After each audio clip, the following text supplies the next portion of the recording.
Hello, thank you for giving me this opportunity to be here today and give my testimony. My name is Pairo. I'm a student at the University of Virginia. I've worked closely with the community in Charlottesville and the Buckingham community. I've been especially studying the structure and the facility of this proposed compressor station in Buckingham. I would like to get something clear today, this myth that the pipeline is for common good, that the compressor station is for common good. There's nothing good that is coming out of this pipeline for anyone, and especially there's nothing good that is coming out of this compressor station. Multiple times, the community requested to have access to the wireless tower, the communication tower, that was shown in the application in the compressor station, and they have neglected, the manpower has neglected multiple times over and over to do the very least thing they could potentially do, which is to give access to this wireless tower to the community, which this is a community that lacks internet. They do not have access to internet, this very crucial mode of communication. And this is very clear. This is an evidence that shows the meaning there's nothing good, the common good for the people, and this is just for the benefit of the very few.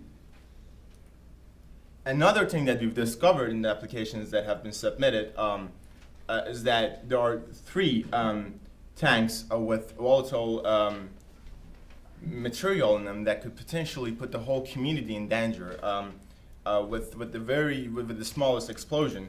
And as you can see, these charts are directly taken from the application that have been submitted by the Dominion Power from the air permit application. And as you can see, any of these things can easily put the whole community in danger. And more than that, this is one of the very few, at least as far as we know, the only compressor station that is right by a major road, James River Road, that has very significant traffic on it. And as you can see, this is the whole compressor station right by the James River Road. And it shows that the smallest error, smallest flaw in the whole system can put the whole traffic and the community in danger, beside the whole exposure that the people who are commuting will face from the pollutants that are emitted by this compressor station. Another thing to note is that when I found out about this compressor station, I was trying to do some studies on the existing compressor station in other parts of this country. And I failed to find out any compressor station in this scale, in this large proposed scale, that is existing and that is so close as less than 500 feet away to a residential community.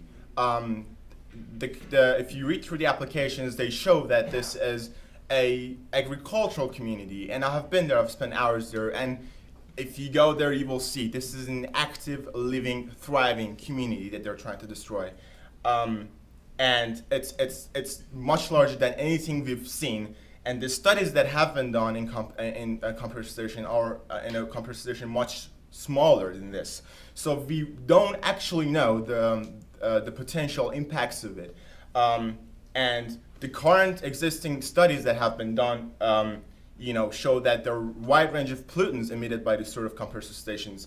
But there are few gases that we're going to go over that are emitted by all compressor stations for sure, which is nitrogen dioxide, carbon oxide, and sulfur oxide.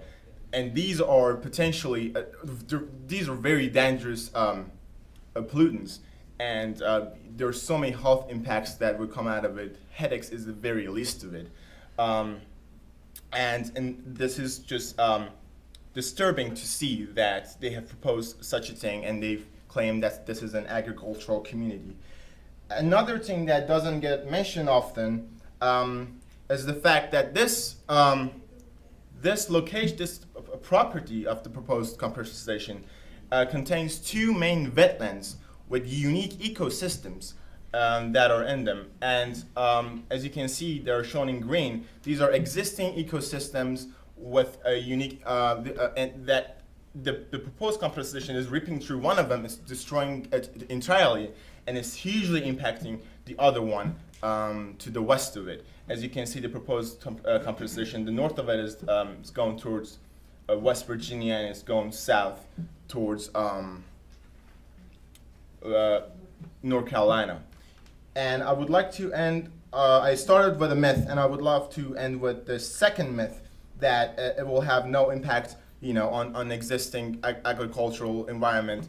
This is just what we see in the property they have bought. I have not studied enough to speak about other environmental impacts of it today, but as you can see, that here, just in the property, just in the vicinity, they are destroying the very rich environment that is already there and that is existing there. I won't take your time much. Thank you for time and